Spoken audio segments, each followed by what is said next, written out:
Oh my goodness, today is a beautiful day. Hello, my name is Stephen Grant, and welcome to the Independent Patriot channel. Today is a wonderful day. Why?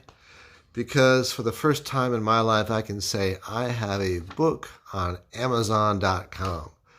Yes, Jeff Bezos, the Independent Patriot, has joined you on Amazon.com. I wish I could somehow join Elon Musk too on his site, but he doesn't have anything that publishes books.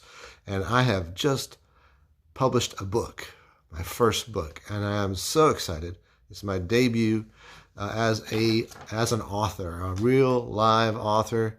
My family seems very proud. I've already gotten some email responses saying congratulations, things like that. The book is called An American Culture War, Division 2020. It talks about the issues we're having now between the far left progressive and the right, the right conservative, religious conservative side, and all the clashes and all the just it seems like it's black and white. It's right or wrong. It's left or right. The problem I have with all this is that it's not a good idea to start a civil war. We've already had one. We don't need another. Okay, so American Culture War is on Amazon. You can search for that title, American Culture War, and you will it'll come up, and you can pre-order it, and it'll be ready in a couple of weeks. It'll be ready for publishing in a couple of weeks, I believe. I'm not sure, and it'll also be a hard copy published, I hope, by Christmas. We will see. But all those people getting their Amazon gift cards will have my book to choose from. And this book is a hard-hitting, somewhat controversial. I believe it's a good balance between the viewpoints of the left and the viewpoints of the right. It's a comparison and a contrast between the two cultural ideas. And I'm getting ready to do a whole lot more blogs. As you can see behind me, I have my first blogger's microphone right there. And I'm going to be hooking that up to my terrible camera on my laptop. Let's see if that works any better than this cell phone deal. But I'm really digging the cell phone way of doing this. I don't script this at all. I just talk from off my sleeve, off the cuff. And really, as you can tell, I stutter and stammer, but I get through it, don't I? So anyways, on Amazon.com, American Culture War, and it can be searched that way. Help fund the exploration of space. Jeff Bezos putting millions and millions, and in fact billions of dollars a year into space exploration with Blue Origin. And of course, we all know about Elon Musk, and then there's the others going into space as well, or trying to, Boeing and others. In the book, let's get back to the book. I talk about immigration. I talk about abortion. I talk about witch hunts. I talk about kangaroo courts. And I talk about a counterculture which is emerging in the United States right now as we speak. It's what it was in the 60s is that the liberal side of life was pushing back, I think is the best word, phrase, pushing back against that conservative Christian values of the 50s and early 60s. And you had rock and roll was a big leader of this counterculture. And the liberals, were right that we were fighting some, well, I wouldn't say, we had some difficulties dealing with the Communist Party back then. And the liberals liked, a little bit kind of like the Socialist and Communist Party. They didn't want to fight against that, and especially if they didn't feel, as with the Black Americans, African Americans, that they were being represented in Congress or in government. So it was hard for them to decide to go off and fight in a war as well. So I understand all that, and there's a good basis for it. Well, now we have just the opposite. We have a very, in my opinion, strange progressive left viewpoint that feels that we people are owed, somehow deserve to be given things like free college or free health care or and to give all this without actually working or working for very little and um, it scares me, really. It does. That this is actually catching on. I mean, America was built on hard work, on that Quaker hard work and Christian moral values. I have no problem with other religions, but that's just the facts. That the United States was built on conservative Christian Quaker hard work and moral values, and it seems that all the countries who were created under that same viewpoint have done extremely well. France and Germany and England and then after the war, Japan and Germany did much better.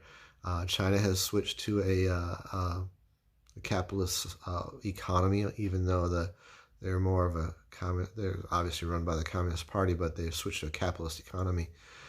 So it seems like those same values and direction and morals have done the best in our world.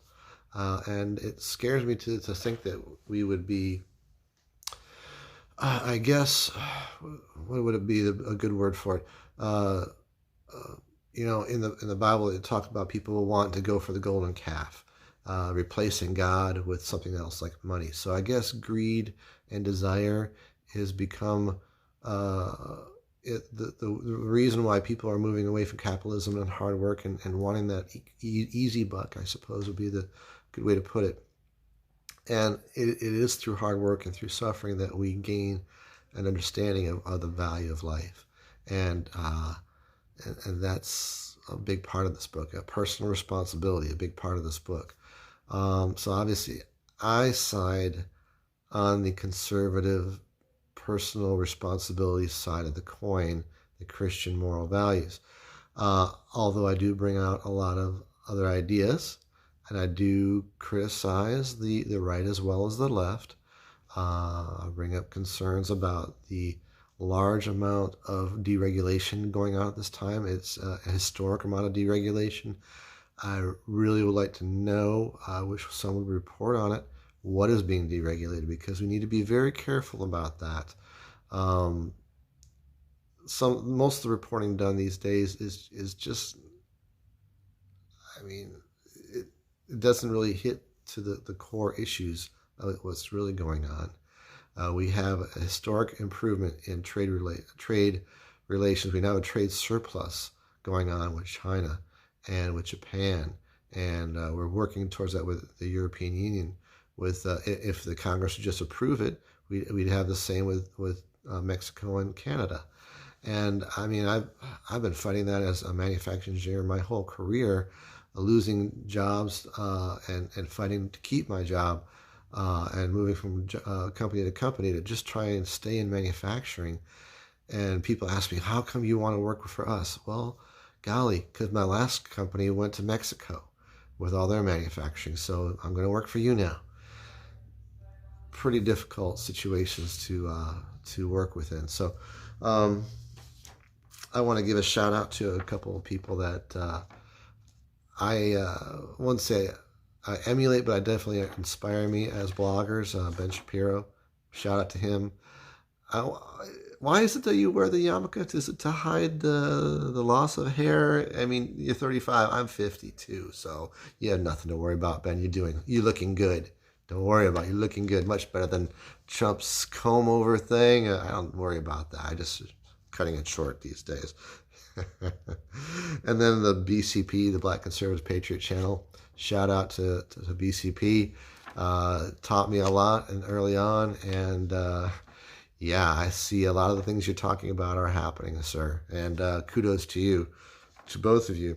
And of course, those folks at Fox News. I definitely listen to your fair and balanced and yet a bit conservative viewpoint as well.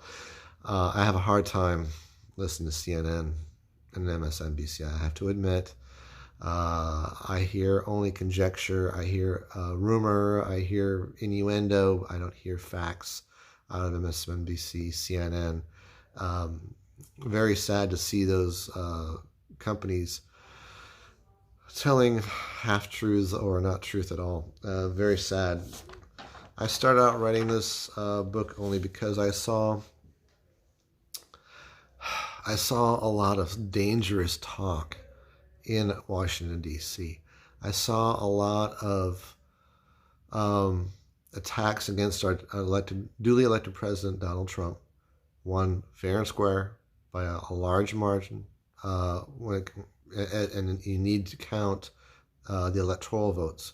The popular vote doesn't mean a hill of beans, because we vote by states, and it's the right thing to do. That is the only way to have a truly democratic election, a republic election. We are a republic, but it was a democratic election. The France failed when it held a popular vote. All the people in the city ruled everything, and then the farms fell apart. You can't do that, folks. You have to have the Electoral College in order to get all viewpoints and to take in all the states' viewpoints. It's very important to allow Ohio and Michigan and yes, even Mississippi to have some say in what's going on out there. One of the poor states I live in is Mississippi. I live here right now. And I came from Michigan, a very big battleground state. Mississippi, very conservative, very Republican. I went to Ann Arbor, Michigan, University of Michigan, for my college years, and very liberal. I've seen both sides of the coin. I've seen both arguments. I listened to all the arguments, and then I wrote a book, and it's called American Culture War, Division 2020. Check it out on Amazon. Peace, everybody. Have a great night.